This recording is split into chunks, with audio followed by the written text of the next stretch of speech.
the Shipe Sports Show. Good evening, ladies and gentlemen. Welcome to another episode of the Shipe Sports Talk Show. I am your host, Matthew Shipe, joined always by my co-host and producer, Uncle Paulie. How you doing? How you doing, Paulie? How's Adrian doing? She's all right. All right. How's your boxing match against Mr. T go? Now I'm getting ready to make another movie here, so I'm getting fit. Joined in studio by my father, David the Coach Shipe. Thank you. It's good to be back. All right. And always by Viva Skype, Mr. Bradley Lefty Cameron. Hello, everyone. Shipe, thanks for having me on the show again. That's your new nickname, Lefty. Lefty, okay. Move over, Phil.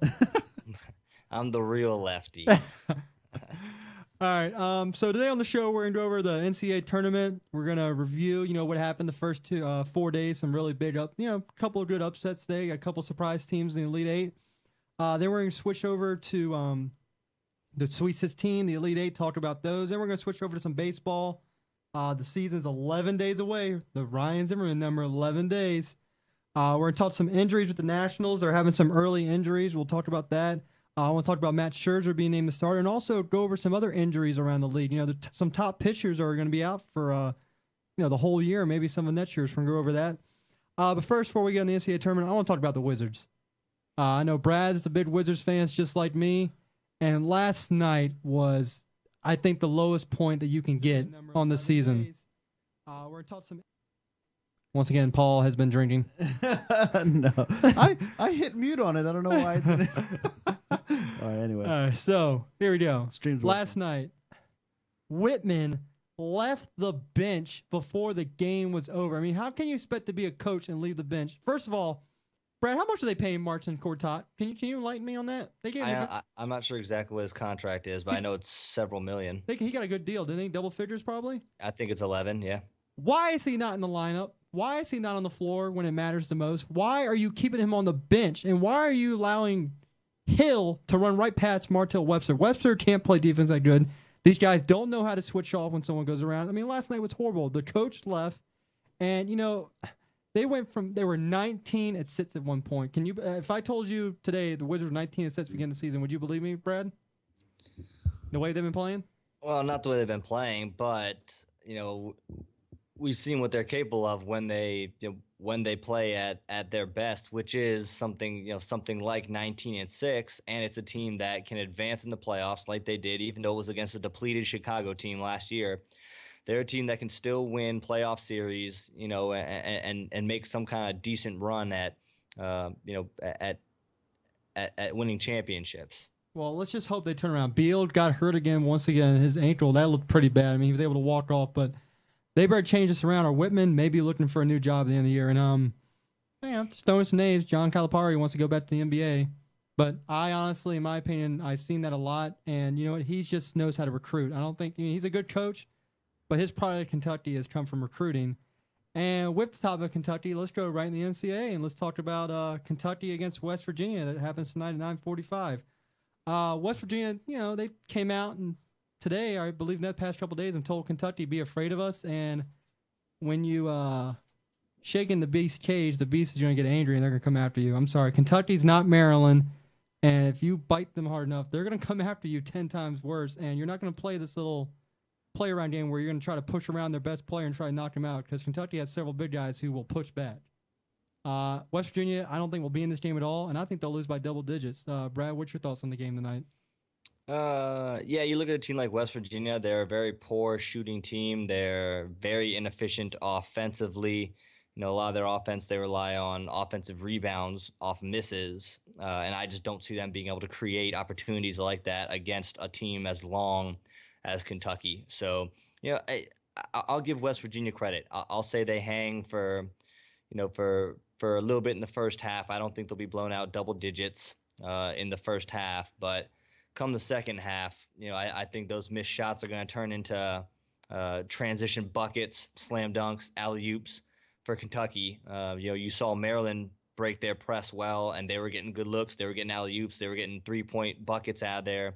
The pressure that West Virginia brings in the full court press, and look for Kentucky to do the same. So I don't have West Virginia win this game by any means, but I'll give them the benefit of the doubt throughout the first half and say they remain remotely competitive. All right. Coach, what are your thoughts on that? I agree with both of you. I think West Virginia made a mistake there. They, should, hey, keep it quiet, keep it simple. You want to bring somebody out, and they're a good team anyway. Now you'll make them even a better team, and don't pardon the expression, don't piss them off. And I think that's what West Virginia has done. They, like you say, they may hang with them a little while, but once Kentucky big men start throwing them around, it's going to be Kentucky. All right. So I guess we're unanimously all picking Kentucky to go to the Elite Eight. I mean, I don't think many people are picking West Virginia unless you're a bet man and trying to pick. I was gonna say you got to give me some points to take Give me West some Virginia. spread. The next game in that region, which is going to start in about 6 minutes, is Notre Dame versus Wichita State. Wichita State pulled off the upset over Kansas, which was very impressive. I mean, they took Kansas to school. I mean, they shot well. They shot the three well. And we'll see that continue against Notre Dame. Notre Dame has been shooting well. So this could be a high-scoring game. I hope it is. I love seeing high-scoring games, especially in college basketball. I have Wichita State pulling off the upset and getting back to the Elite Eight. Again, I think they're going to do it. I mean, Brad, what are your thoughts on this game? Wow, this is a tough one because both teams are extremely well coached. They have very, very high IQ basketball players on both sides of the ball. And I heard you say upset. Wichita State upset Kansas. I don't know if that's necessarily that much of an upset. I think Wichita State has been the better team in Kansas the past couple years. Wichita State has really elevated their game. Made a couple of nice runs in the tournament. Last year they ran to a really good Kentucky team and they gave them everything, everything that they could possibly ask for in a losing effort. But really battled with Kentucky. But this Notre Dame team is really good and both are smaller sized squads. So you're going to see a lot of really fun, fast-paced guard play. I have Notre Dame winning this game, but it wouldn't surprise me in the least if Wichita State pulled off this so-called upset. If Wichita State won this today, it wouldn't surprise me in the least. But I have Notre Dame still winning this one. I think they just have too much talent. And I think they take this one. Coach? I like Wichita in this one. I think they came back against Kansas. Come back, against a team. Kansas is a good team. Don't take that away from them. But you've got a little bit of momentum. You beat your in-state rival. Now you go up against another, like Brad said, good team in Notre Dame. You keep your momentum going. It might be maybe the best game of tonight to watch out of all of them. So I think Wichita may just, some people say, I think they may surprise Notre Dame. Give them a run for their money. I bet to differ on that best game. I think the best game is actually going to be North Carolina, Wisconsin. I think that could turn out to be a very good game. And I actually have North Carolina pulling it out. Roy Williams, like we said, he knows how to win in big game situations. That team is hungry. They've done good so far in this tournament. And I believe they're going to pull off the upset. And I mean, I have them pulling off the upset in my bracket. So I think North Carolina is going to beat Wisconsin. If you can stop their number one man, then you have a chance of beating Wisconsin. Brad, what are your thoughts on that game?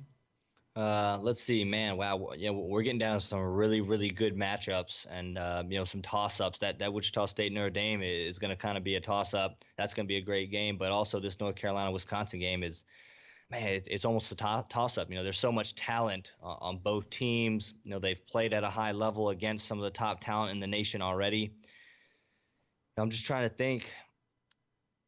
Wisconsin is a big team, but I love North Carolina's energy and I love the way they attack the offensive glass and use their athleticism to create buckets in that sense. But I think with Kennedy Meeks being either out or with him being not 100%, I'm going to give a little bit of a paint advantage to Wisconsin. And I'm going to give this game to Wisconsin because neither of those teams are that amazing from behind the arc, but both teams are very, very efficient in the paint. You have Player of the Year Frank Kaminsky, up for Player of the Year. He is great when he gets the ball down low near the bucket. But North Carolina also can finish in traffic. But I think Wisconsin is just gonna have a little bit of that advantage with one of North Carolina's big men being not 100% or may not even be playing tonight. Yeah, I'm gonna out of both. I'm gonna go with Wisconsin in a late win. It's going to be a good game throughout, but I think Wisconsin will pull it out at the end. That's mine. The last game of that bracket, we have Arizona versus Xavier, and I'm sorry, I think it's gonna. I'm not gonna really pay much attention to this game. I think Arizona's gonna wipe the floor with Xavier, in my opinion. I think it's not even gonna be close. Arizona's just been rolling through this tournament, and I think they're gonna roll all the way. We good? What was that? Yeah, I think it might be. Think it might be. Was Brad moving his mic around? Maybe a little bit. Way to go, Brad. I don't know what it was. What'd you do? It's all right. Just keep going. Way to go, David Spade.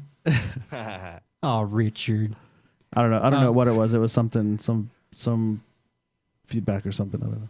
Hey, we're not a professional studio, people. All right, calm down. All right, we're going back to Arizona. I think they're going to keep on steamrolling all the way to the Final Four. I mean, I just think they're shooting lights out. They're playing great defense, and Xavier, you had a good run, but you just ran to the wrong team at the wrong time. Brad, your thoughts on this game? No, you're absolutely correct. Arizona's firing on all cylinders right now, and this game is being played out in LA. They're gonna pretty much have a little bit of a home crowd there against Xavier. Xavier doesn't have a chance tonight. I think Arizona steamrolls them. They're playing at a high level.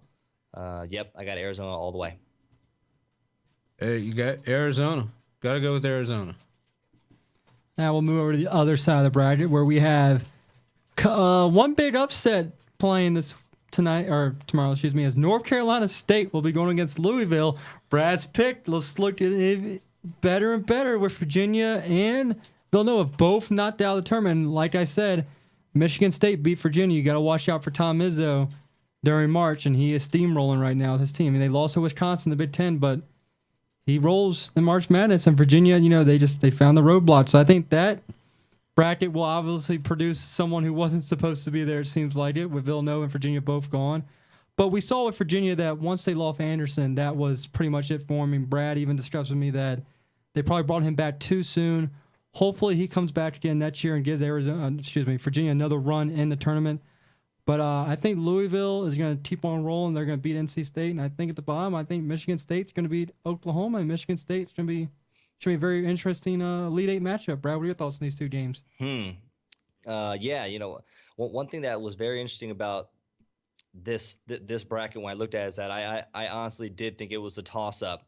You look at teams like Villanova, who are very good teams, but just like Virginia, just slipped up. I just felt like they weren't solid enough to really feel like I should pick them. And look what happened to both those teams. Knocked out great games by NC State and by Michigan State. Of course, Izzo, there he is. Every year finds a way to motivate his players, gets the best out of them at the biggest moments. So congratulations again to that university and to Tom Izzo for that. But I think Louisville is going to take down NC State. I really think Louisville just has enough talent to slow NC State's momentum that they have right now. I think Louisville will do enough on both ends to kind of end this dream that NC State has going. So I'm going to take Louisville. Like I said, I did pick them to come out of this bracket, and I think they're the better team there against NC State. Even though NC State is playing great ball right now, but I just think it comes to an end tonight. Well, I think I look at this. I like NC State, and I'm just throwing that out there. You like to see a little Cinderella, and they've gotten there. They've won their first two rounds, and nobody expected them to get past round one. So I think NC State has a little bit of momentum. They're going to give Louisville a run. I'm going to go way out and say NC State to win that one. Sorry, Brad. I know you like Louisville. No, it's okay. I hope for my bracket at work, Louisville loses. A lot of people picked Louisville in the Final Four. So, Brad, I'm sorry. I hope they lose. Well, thank you. I need them to lose. I need some money, man. I appreciate that from both of you. I just mean my bracket on that side is all X'd out, so I'm just have to put new teams in, and Now, on the bottom half of that bracket, we got Duke, Utah. We got Gonzaga down the bottom. I really am hoping that Duke and Gonzaga play each other. I think that would be the game. I actually think that'd be the game of the tournament, Duke versus Gonzaga. Both high-scoring offenses, really good defenses. I mean, besides national championship game, that could probably be the best game of the tournament. And I think Duke is going to continue rolling through that whole bracket. And I think finally Coach K will finally get back to the Final Four where he belongs, where he's been so many times.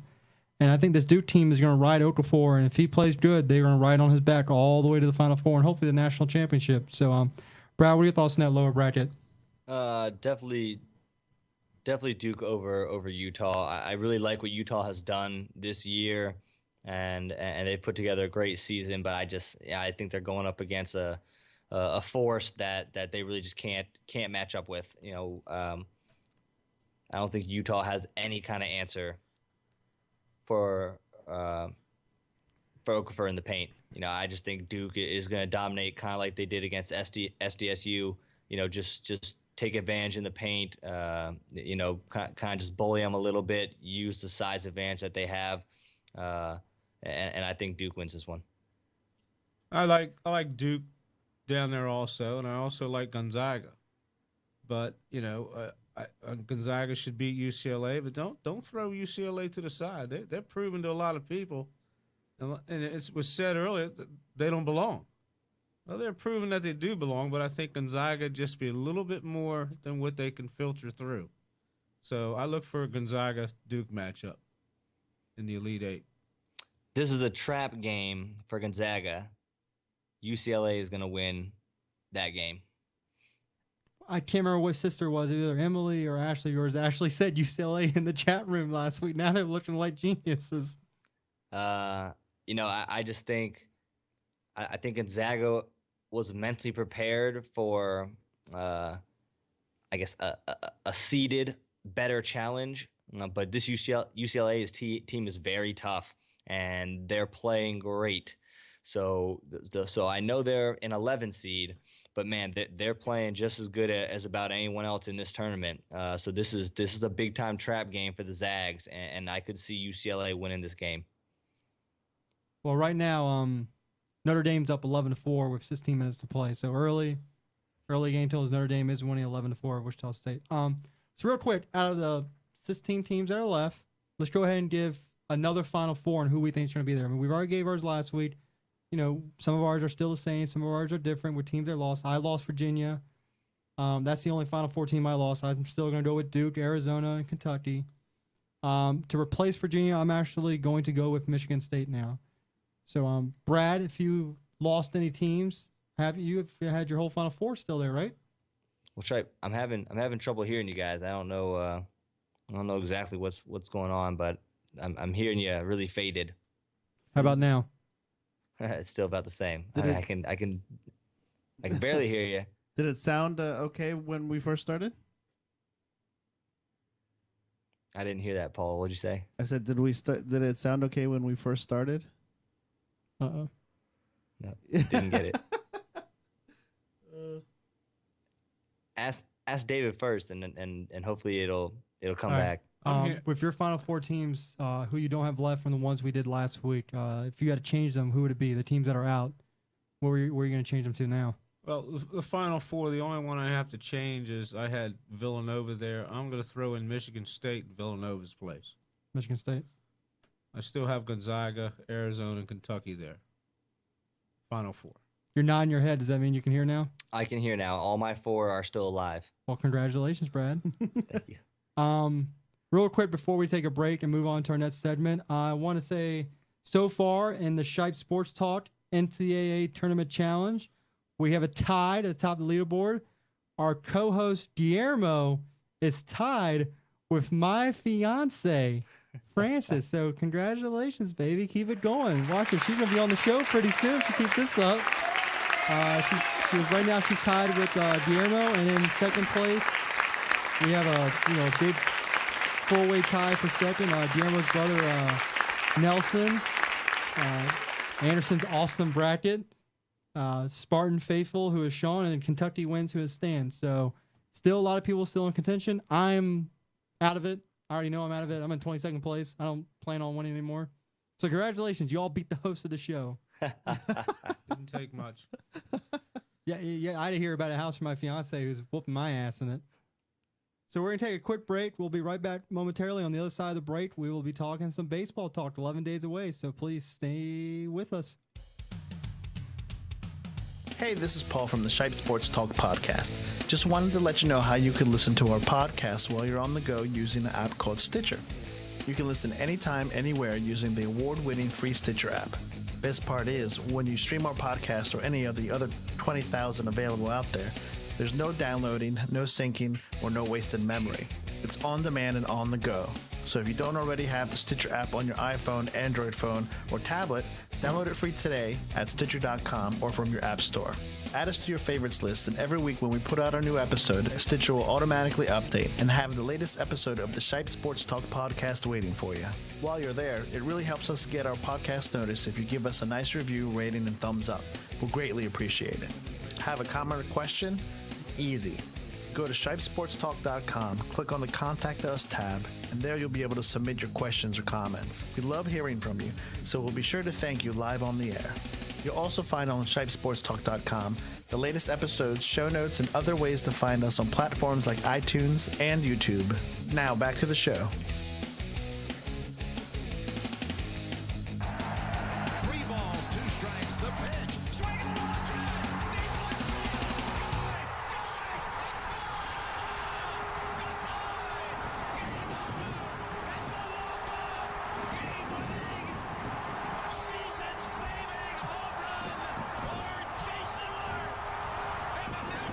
This is an epic battle. That was a good one. Remember the at-bat after the Just playing the next rain one. delay, Dave? I do. We good? Remember what happened? Welcome back to Shipe Sports Talk Show. As everyone just listen, if you're a big Nationals fan, I hope you're obviously summer. you know what that call was. That was I hope I Jason's can Worth steal a little 3-2 something pitch. from you, So we have to hear it again. Here we You go. know, we'll hear it 3 again. balls, 2 strikes, I love the pitch. Nationals. Swing and a long drive. Deep left field. Going. That never gets old. I'm No, not that hearing it, doesn't. Sean. What'd you say, Brad? It's not coming through. Oh, you might not. I'm not sure why you can't hear it, but it might not. You might not be able to hear it, but I think everybody else can. It's basically Okay. the call. That was a call, Brad, of the 3-2 pitch that just Yeah, went okay. over the bullpen. That was amazing. Sent the game to Game 5. Of course, the Nationals were on the lose, but with that, we're getting into some baseball talk. We're 11 days away. I'm excited. Brad's excited. My dad's ready to go. We're all Brad. Even Paul's ready to go. I am. We're all ready to go. It's been far too long. Football season's, almost feels like a Super Bowl and it feels like a million years away so far. So we're ready. We're going to talk some Nationals. And the first thing I want to discuss is Matt Scherzer late last week was named opening day starter. There's a big competition between Scherzer, Zimmerman, Strasburg, who'd be the opening day starter. Everyone thought, maybe Strasburg, he's been there twice, but Scherzer's also been an opening, I believe Scherzer's never been an opening day starter. I think it's been Verlander up in Detroit. So this will actually be Scherzer's first year as an opening day starter, and he deserves it. You're paying the guy $210 million. You're not paying $200 million $10 for someone to be a second or third string pitcher. You're paying him $210 million to be your anchor of your rotation. And the way he's been pitching this spring training has just been ridiculous. Yesterday he went 6 innings, 9 strikeouts, only 3 hits, no runs. I mean, this guy is just, his ERA is below 1.2, I think, in spring training. And you're only, you're only pitching, you start off 1 inning, you gradually get up to 6 innings. The last one you may go 7 or 8, but he's bringing it, and this team is looking more dangerous and dangerous as we go along, and I think he deserves the opening starter. Nothing against Strasburg, nothing against Zimmerman, but this guy has been paid $210 million to lead your team into the postseason and to get us to that next level. Brad, what are your thoughts about Scherzer being the number 1 pitcher in D.C.? I think what you said is absolutely Brad? right, Shipe. We're paying him, Brad. opening day starter money. So yeah, of course, you're going to be our opening day starter, but he also has earned it. You look at what he did, last year and what he's done so far in spring training. We pulled him on to kind of be our Bumgarner, to be our Kershaw. So yeah, he's going to be our opening day guy, and he's kind of going to be our stud. Now I know we have a great rotation with a lot of other guys too, but we're paying him the big bucks, so he's going to get the opening nod. It makes sense. I like it.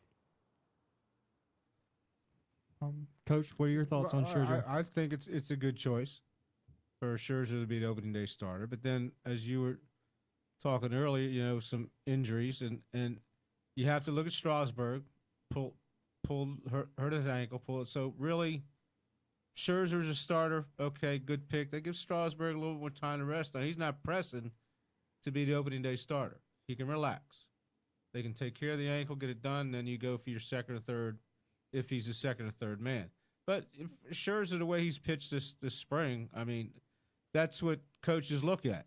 Who's deserving to be my number one starter? Well, here's the best outing right here. So let's go. You just pitched the other night. I think he'll get one more round possibly, and that'll be his final tune-up, and then his next start will be opening day. So it's a schedule. It's the way it goes. It's good choice. Quick update: Wichita State is down 5-15 with 15 minutes left. So Wichita State is not starting out strong as they did against Kansas. We'll see what happens as the game goes on. You Wichita State boys. Now it's 20-7. Quick. It's early, wow. Shipe. Yeah, Always gotta remember. I'm just giving the fans, some update. Even though the people who are listening to this tomorrow are going to be like, "Is the game playing right now?" They're going to listen to it at 9 in the morning and be like, "All right, let me switch to CBS real quick." Is that a towel you have on your chair already, ready to throw in the towel for Wichita State? Come on now. This is my It's my Natitude postseason sweatshirt. Let's go over the injuries. We got Rendon, who's not doubtful for opening day. We got Span, who's supposed to be out for the first month of the season. We got Worth, who's supposed to come back around the second series. Are these going to affect the Nationals? I mean, I really don't see it affecting them that much. I mean, Span, yeah, you're going to lose your center fielder for a month, but you have Michael Taylor and you have Tyler Moore. Now, what I think they should do is I think for the first month they should move Harper to center, play Moore in left, and have Worth play right to begin the season. So Moore has been killing the ball in spring. I mean, they've already thought about, maybe looking at some trade value for him the way he's been hitting the ball. I wouldn't get rid of him because Moore can also play first base. And you have that injury concern with Ryan Zimmerman. I mean, the past couple of years he has been healthy. And if you trade Moore, who plays first if he goes out? That way you have Moore ready to go off the bench. Hey, Moore, Zim's going to be on the DL. We need you to step into first base. So I think they should keep Tyler Moore. He's a good insurance player. He can play when someone's hurt. Hopefully Worth comes back. So like I said, if Worth is out to begin the season, you're probably going to go with Harper, Taylor, Moore, and then hopefully Rendon. I mean, he's doubtful. Hopefully he comes back. But then you'll have Francis started third base. So this roster that we were hoping to see beginning of the season is not even going to be there. So it's already, the injury bug is already hurting us. But thankfully, it's the beginning of the year and it's not the end of the year. So, Brad, what are your thoughts on the early injury, and should there be any concern, or are we glad that it's getting over with now and not later? Well, yeah, you never want to see your team injured. You always want them playing at the highest level and 100%. But if there is a time that it's better for them to be out, I guess sure it would be the beginning of the season versus crunch time. And in the playoffs, but I don't want to see any of these guys out. It kind of stinks in terms of we won't get the full effect of the Nationals until we get about a month in of our season. But I would say most eyes are going to be on our pitching anyway, just because we have so many talented pitchers. I think a lot of people are just going to be watching to see what our pitchers do, and may not even be concerned with our wins and losses. I think they just want to see the performances of the pitchers that we have. So I know Rendon's a little nicked up, Worth, and also Span, but I think we'll still be able to win games. So I'm not too concerned about it in terms of our win-loss column. It just, we're gonna have to wait about a month until we really see what this roster has to offer. Well, the good thing for Rendon is they had the second MRI and they didn't find any structural damage. So that's the big win for the Nationals. So I mean, we'll probably just lose him for the first series against the Mets. And thankfully, we're playing against the Mets team where they lost Zach Wheeler for the year, and that's a big loss. I mean, they were looking to have a good young rotation, and Wheeler's gone. And we're gonna get into those injuries later on. Coach, what are your thoughts on the injuries for the Nationals, and should they be worried at all throughout the season with this injury bug? I don't think they should be too worried about it. Like you guys have said, the injuries are early. The thing that they have to make sure is that these young players that they have, Tyler Moore, I believe he'll play left. The other gentleman in center. You want to keep Harper in right. He's going to be your right fielder for the whole year. So if you start switching them around, now that creates a little, what you have, non-continuity. Okay, Harper's your right fielder. You said that all off season. Okay, and you have France in the third. If they just keep them in the games and they got strong pitching, you get your injured players back and not have to rush them back, then the season will be long and prosperous for the Nats. As long as these guys don't have to rush back, they get them fully recovered. And this is where your bench comes in. If you have a good bench, these guys will get you through, carry you through, along with the good pitching, keep you in there. And then when you get the full team back, they just pick right up. A beat doesn't miss, and they keep on rolling. If that's where they're at, just keep going. Now, speaking of Rendon, you know who's been getting some play at third base lately? Has been Danny Espinosa. He's been getting some play at third base. And I tell you what, ever since he's been just batting right hand, he's actually been hitting the ball a lot better now. They're working on that. So, you know, I've said Kevin Franson, but Espinosa could get the start at third base. I tell you what, that's not a bad left side of the infield if you have. I mean, you already have Rendon, but then you put Espinosa there with Desmond. I mean, they both have great gloves. And then you have Escobar, who, you know, finally got some action this week. His first at bat, he beat out an infield single, so that's a good sign. You got Zimmerman playing first, who has been making some amazing plays at first base. I mean, they've said he's looked like a seasoned vet so far this year. So obviously, LaRoche was working with them last year at first. He wasn't just playing left or anything. He was getting worked at first. And what a better teacher than Adam LaRoche. I mean, that guy should have won multiple Gold Gloves. And, you know, he was a good teacher, and it's showing for Ryan Zimmerman.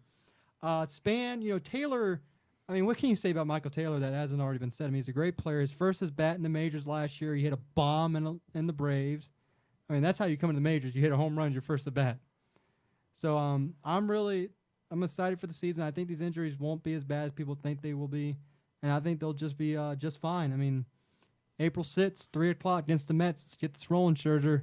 I'm calling it. Scherzer, 10-plus strikeouts first game, one earned run.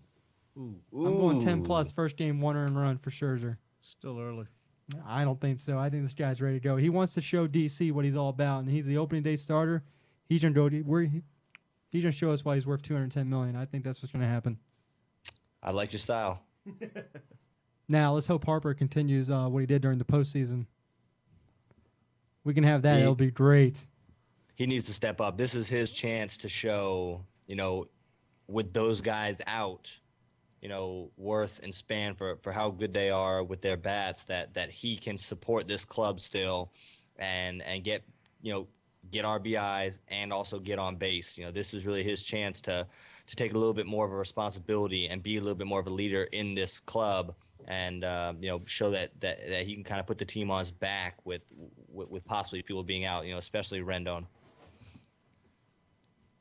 What do you think about for Harper?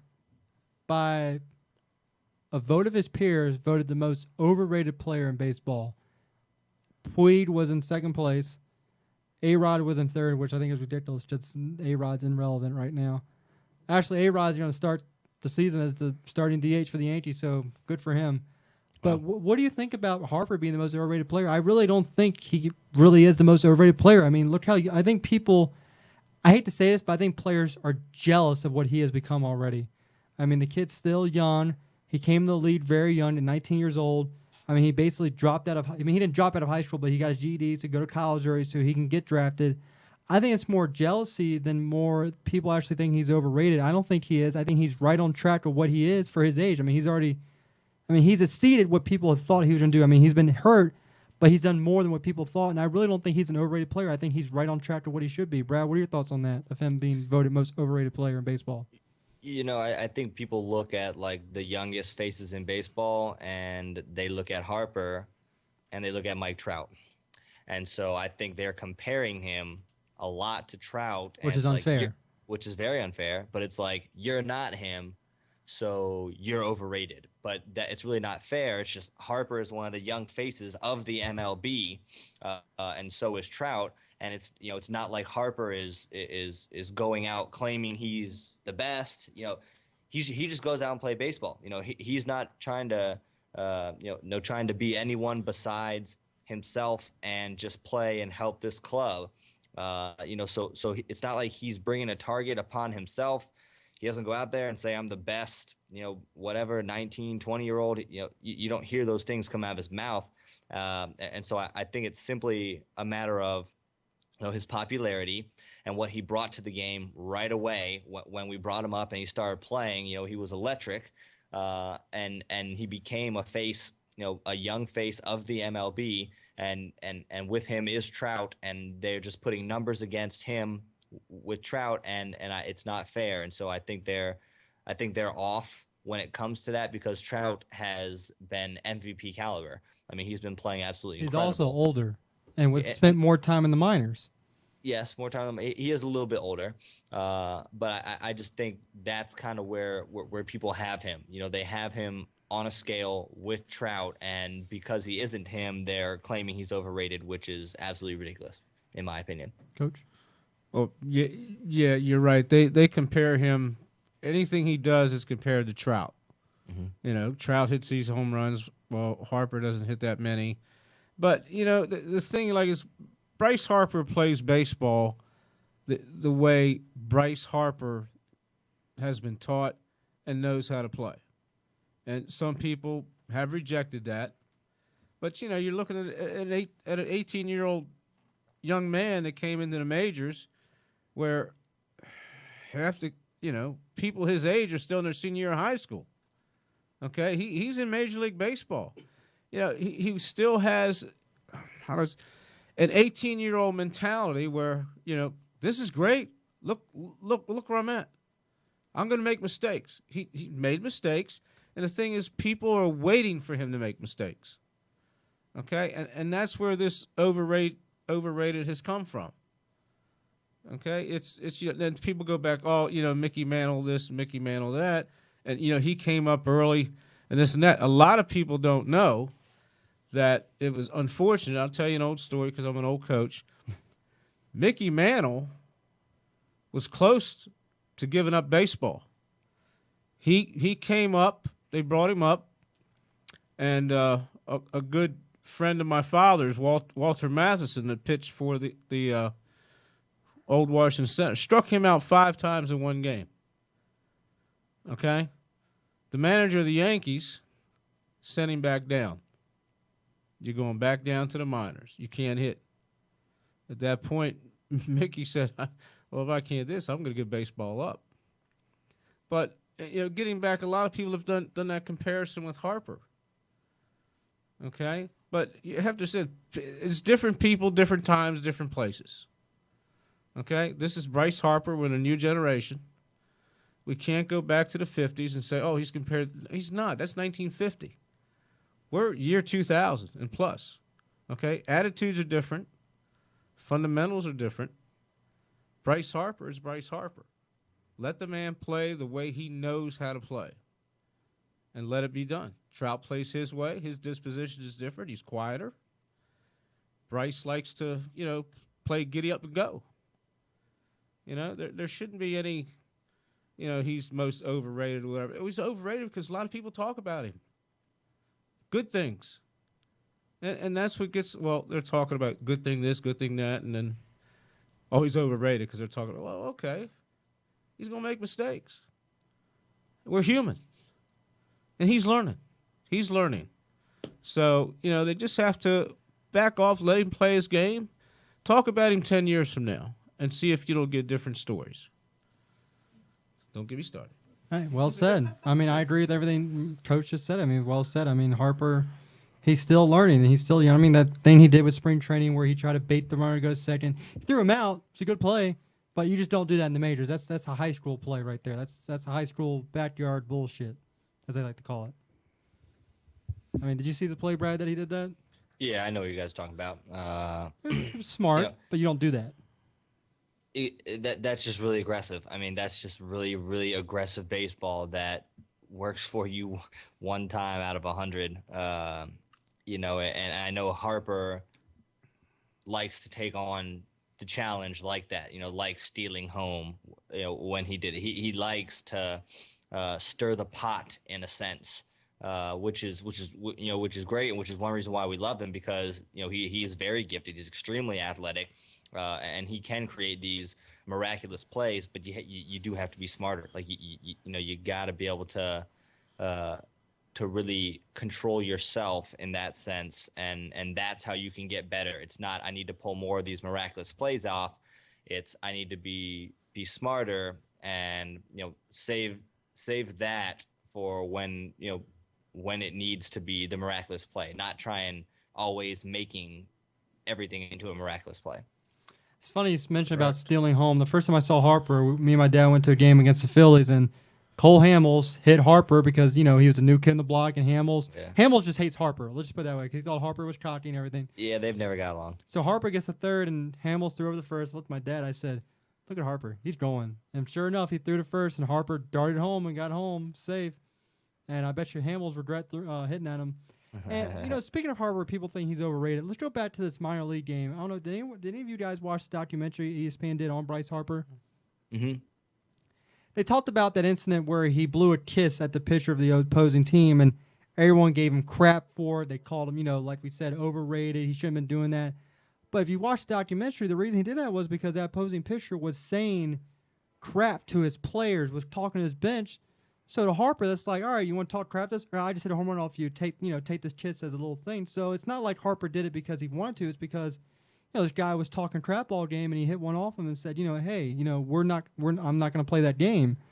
So it's not that he was an asshole that he did that. I mean, he had a reason. And I'm sure when Zimmerman went down to the minors, he talked to Harper and probably said, hey, you probably shouldn't do that, because next time you do that, that pitcher's probably going to come and just drill you right in the head. So I think Harper, this is like Brad said, this is the year he has to mature. I mean, he made the statement, you all might as well just go ahead and give us the ring, which is a thing you probably shouldn't say to begin the season with. But he's still young, he's still learning, and I think with this core group of players, I feel like they have the leadership to where he can learn to become a leader, and he's going to have to be. Excuse me. I mean, if LaRoche gone, you lose the leadership in the clubhouse like LaRoche. Someone's going to have to step up, and Desmond's in a contract year, so he may be a little, I'm just trying to do well to get my money. Same for Jordan Zimmerman. So it's going to have to be someone like Strasburg, like Harper, Rendon. These young players are now going to have to step up, because with players maybe like Jordan and Ian and Denard Span leaving, these young players are going to have to fill those roles next year. So let's see what they can do now, and they have to fill into those roles. We're going to talk. I want to talk some injuries with some pitchers. Two top pitchers in the league, I believe, are gone for the year. Yu Darvish from the Rangers, who is a great pitcher. I mean, he's a strikeout machine with some of those crazy, wacky Japanese pitches that he does. And Zach Wheeler, one of the young guns from the Mets, who was supposed to be one of their top young pitchers, is now gone for the year with his Tommy John surgery. And over the years, we've seen a lot more Tommy John surgery. We saw Jordan Zimmerman had it. Steven Strasburg had it. The guy right now for the Marlins is recovering, Jose Fernandez, and it's a lot of the young pitchers that are getting it. And people are like, oh my God, they got Tommy John surgery. They're done. But as you notice, a lot of these young pitchers come back even stronger. And as I was talking to my dad earlier this week, he said you're even seeing high school kids now getting it done, college kids, just to get it done, because they're seeing that when you get done, for some reason, you're coming back stronger than ever. I mean, Strasburg, yeah, he lost some zip on his fastball, but he didn't lose too much. He's still throwing the 99. He's still producing strikeouts, so it's not like the surgery is career-ending. It's almost, I want to say, prolong your career and maybe giving you even a longer career. So, first, Coach, what are your thoughts on these Tommy John surgeries at this fast rate of baseball players now that are getting them? Well, comes to I guess you say a revelation. If you have Tommy John surgery, you're going to be pretty doggone good after that. It's what they do in the surgery. It strengthens your arm. It makes it stronger than what it was before. A lot of them, at some point, it was weak, but it was never picked up. So like Darvish, they thought he could throw through this. They said it was a strain. Let's throw through it. Finally, it come up, no, it's not a strain.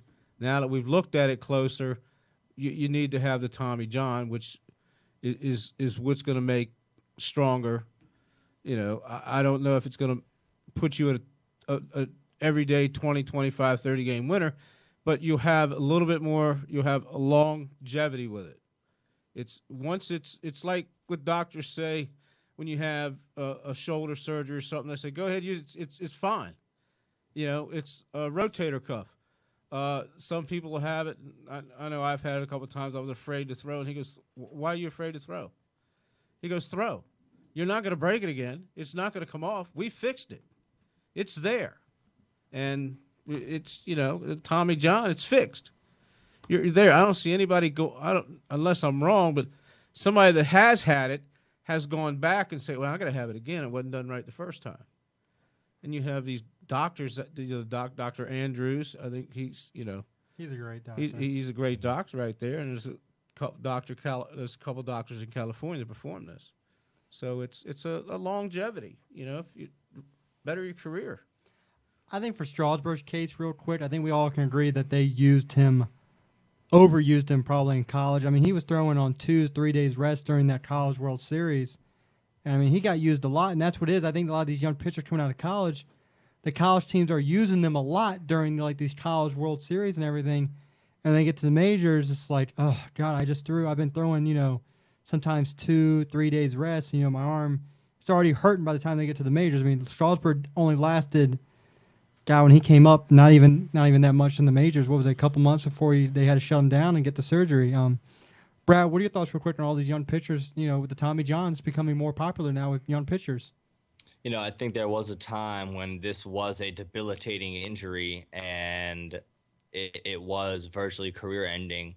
But with the advancement of the Tommy John, the way they weave the tendons and make it even stronger, some people are just getting it done, even if they have a perfectly healthy arm, simply because the procedure, can extend your career and also can make you stronger. So, it's great the advances that we're getting in the medical industry to help better our athletics. So I think it's fantastic that it isn't such a career-ending injury by having the surgery. Now it's now it's you can come back. It's just a matter of you just need a little bit of time, and we'll get you right back on your horse.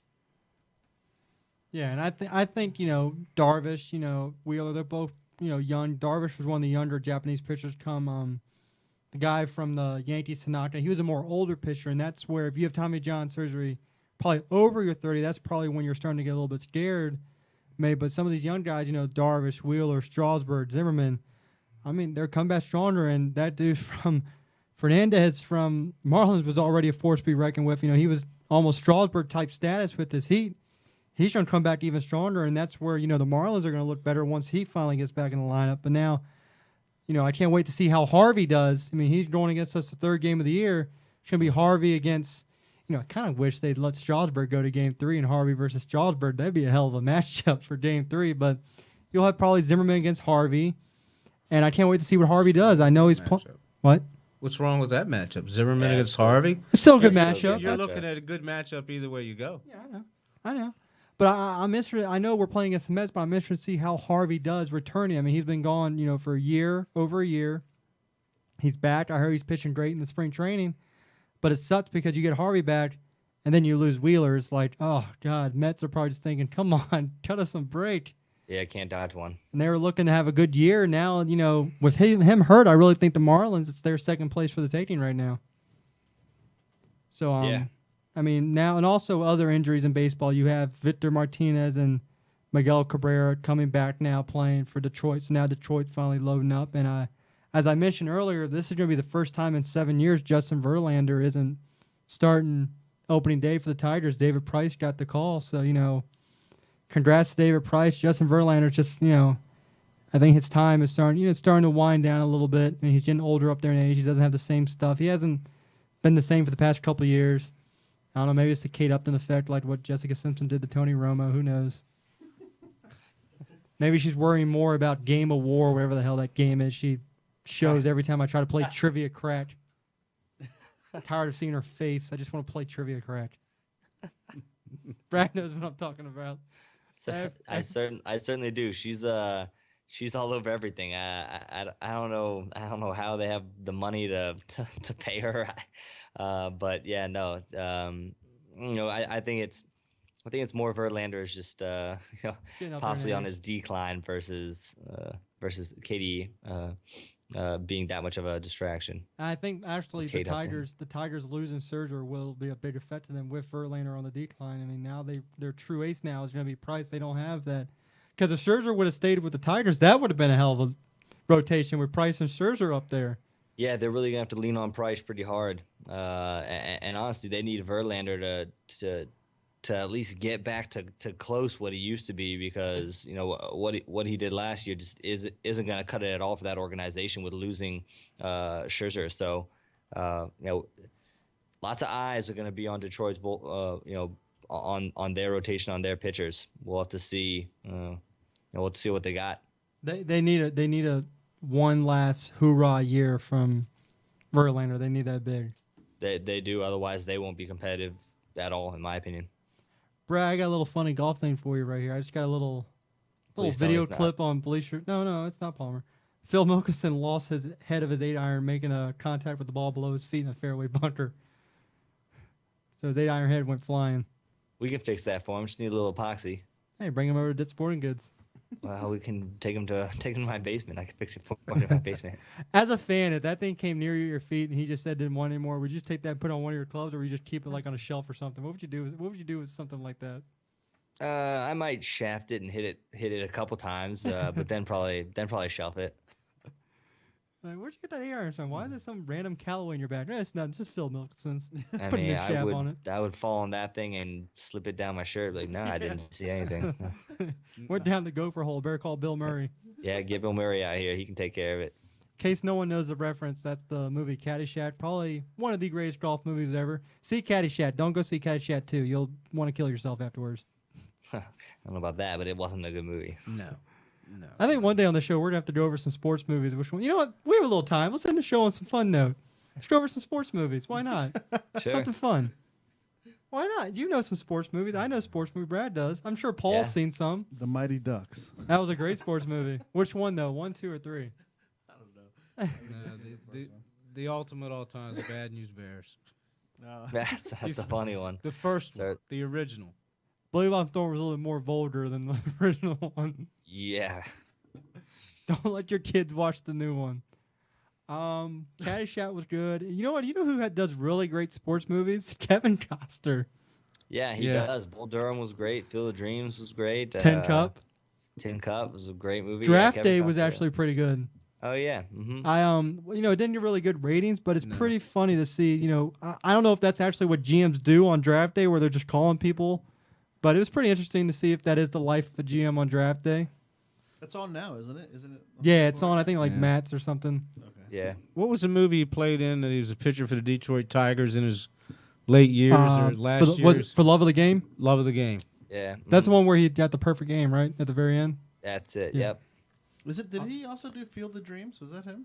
Is that? Yes. Yes. Yeah. He did Bull Durham. I mean, he did everything. Yeah. What hasn't he done? What sports kind of drama has he done? Days of Thunder was pretty good. Days of Thunder was pretty good. Happy Gilmore. How can anyone forget about Happy Gilmore? There's different because Caddyshack and Happy Gilmore are, comedies. If you're talking about serious sports Well, I'm movies. just going over a bunch of movies. I mean, Oh, okay. I mean, you look at movies like Hoosiers, which is a great sports movie, and also The Greatest Game Ever Played with Shia LaBeouf about Francis we met. I love the amateur winning the- the Open.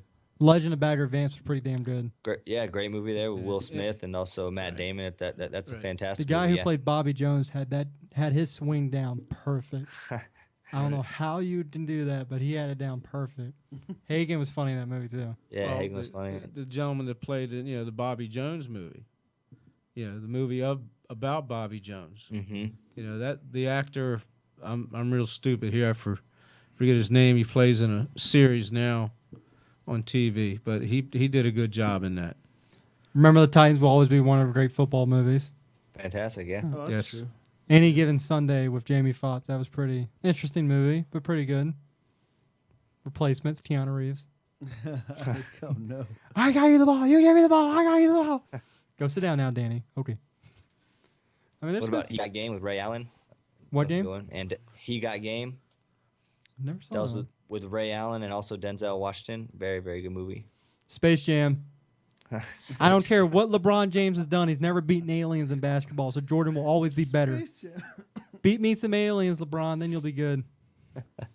And we could go on with sports movies. I mean, there's some pretty. I mean, the recent one that came out about that the high school team in California that went undefeated and finally lost. I Right, can't the remember. football. That's a good one to see.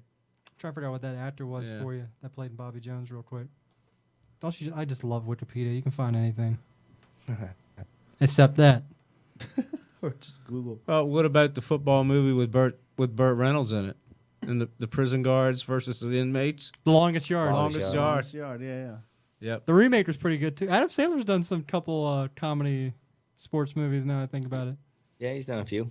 And now, if they ever remade Caddyshack, I would put an Adam Sandler up for what Chevy Chase did. Oh, I don't even know if they would even touch that. Yeah, I would hope they wouldn't, but if they would, it would have to be Adam Sandler. Okay.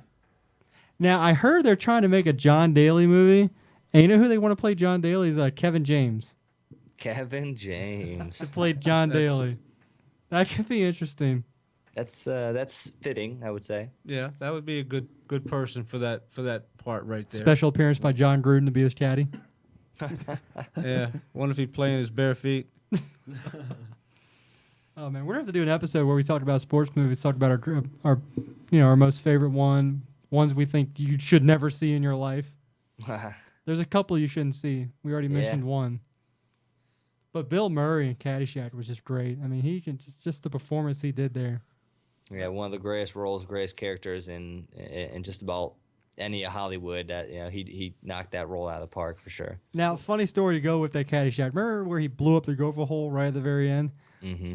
At Laytonsville, if you ever been on the driving range of Laytonsville, there's nothing but gopher holes on the driving range of Laytonsville. Oh, And out in the driving range. yeah, and we had that driving golf cart where if you get stuck in a gopher hole, you're pretty much screwed. So our boss one day tells us, "Hey, get rid of these damn gopher holes. These gophers got to go." So we're like, "All right, so what can we do?" And we're like, "Anyone seen?" I'm like, "Y'all seen Caddyshack?" They're like, "Yeah." I was like, "Well, we don't have a water hose." And someone was like, "I have firecrackers in my trunk." So not only we take firecrackers, but we also mixed it with some gasoline, threw it in the hole. I hope no cops are listening to this. Or the owner of Laytonsville. He's not there anymore. Anyway, so we dropped the match in, and I swear to God, there's a good fireball that went up 20 feet in the air.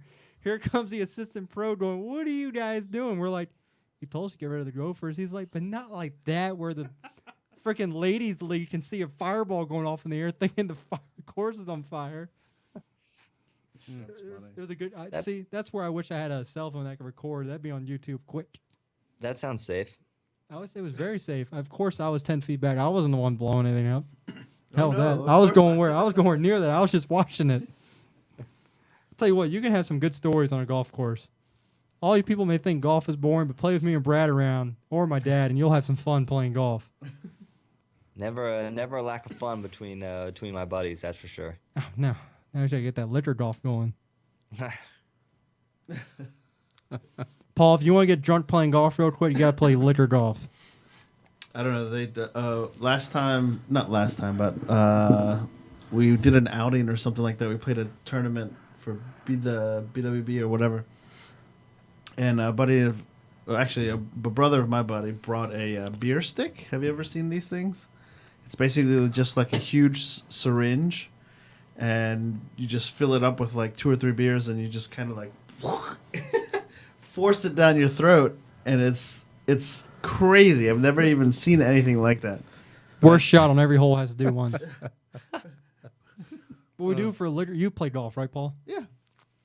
What we do for liquor golf is if someone makes a birdie, what was it, Brad? They make everyone else take a shot, right? Yeah, they can divvy out a shot. And then if you get a bogey, you take 1 shot. Double bogey, 2 shots. Triple bogey, 3 shots. So if you're having a really bad round, you're gonna have a bad round. Oh man. Paul's like, sign me up for the first hole and I'm done. First hole, I'm done. Yeah, exactly.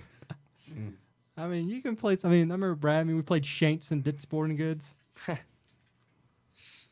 We would take golf balls and Ditch Sporting Goods, or not. What was it? The wiffle balls, They're foam, just like foam ones. foam balls, and we would go throughout. We had little Paul, you ever been in Dit Sporting Goods? Yeah. You've seen the putting green on top in the golf department, right? Yeah, sure. They have like a miniature putting green. So we take these Nerf foam balls and go around the department and just try to put them in the holes on the green, and we just shoot them over. We have people watching us and everything. Of course, our bosses weren't around, but Sounds like fun. it was entertaining. Or we have Warren boss who put the ball all the way down the freaking walkway to see if he could hit a canoe. You remember Ben, right? Yeah, I remember Ben. Yes. Oh man. That's All right, well, that's a good way to end the show, I think. Yeah, What do you sure. think? All right, guys. Well, once again, thank you for Brad for coming on, Paul for producing, my dad, the coach, for coming in. Next week, we're going to go over the Sweet 16, Elite 8, preview the Final Four, preview the National Championship. We're going to have a Masters preview show coming on in the next 2 weeks. So I know me, Brad, my dad are excited about that. Baseball season 11 days away. And also, everyone out there who's competing in the Shipe Sports Talk Fantasy Baseball, don't forget the draft is Sunday at 8 p.m. We were supposed to have it last week. A couple people couldn't make it, so we moved it to this Sunday, 8 p.m. Be there. Can't win in college basketball. Maybe I can win in friggin' baseball. Who knows? I'm going to pick all nationals. I'm going all in. Baseball. Yeah, baseball fantasy. Oh, You know, you pick players from every team. If I get the first pick, I'm going with Trout. Just so you all know, Brad, I'm going with Trout. Too bad. I already took him. You can't take him. We're I'll all trade clear, you. I'll right? trade you a first rounder for your next 3 first rounders. I'm taking Harper number 1. I think he's a little overrated for number 1. Paul, we're off. No, All right, so everyone, we're not off yet. He just stopped the music. So for everyone, tune in next week, Thursday. We're gonna start switching the show to 7 p.m. 6:45. It's just a weird time to start a show. So we're gonna start going 7 p.m. every Thursday. Tune in next week. And for everyone here, have a great weekend and watch some college basketball. No more Kate Upton on Trivia Crap.